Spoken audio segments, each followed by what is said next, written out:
আপনি কি জানেন, পরিবারকে অবহেলা করে বাহিরের মানুষকে গুরুত্ব দিতে গিয়ে যদি আপনার ইগো এবং অহংকারকে বেশি গুরুত্ব দিয়ে থাকেন, তবে এই ইগো এবং অহংকারের কারণে আপনার সম্পর্ক ক্ষতিগ্রস্ত হতে পারে, এমনকি আপনার সংসার ভেঙেও যেতে পারে।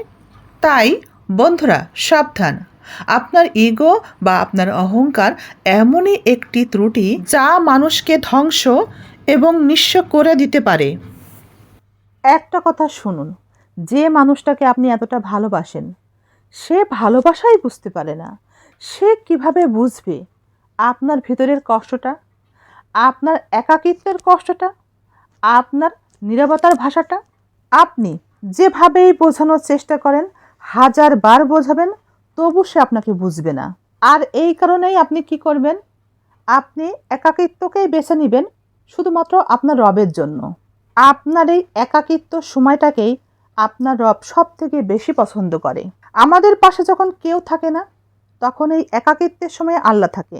তাই যখন আমরা একা হয়ে যাই, আমাদের মন খারাপ করা উচিতই না। কারণ আল্লাহ বলেন, আমি তো আছি। আল্লাহ বলেন, কেউ নাই তো কি হয়েছে, আমি তো আছি। আমি যেহেতু তোমার পাশে আছি, তাই তোমার কোনো চিন্তা করার প্রয়োজন নেই। তখনই মুশকিল মোকাবেলা সহজ হয়ে যাবে। এই মুহূর্তে একটা কথা খুব মনে হচ্ছে, জানেন তো, আমাদের সমাজে কিছু বোকা পুরুষ আছে, তারা স্ত্রীকে অবহেলা করে, পান্তা ভাত মনে করে স্ত্রীকে। কিন্তু সমাজের এই পুরুষগুলো বা পুরুষটি হয়তো জানেই না, তাদের স্ত্রী বা তার স্ত্রী কাউকে পাত্তা না দিলেও অনেক পুরুষই তাকে বিরিয়ানি মনে করে।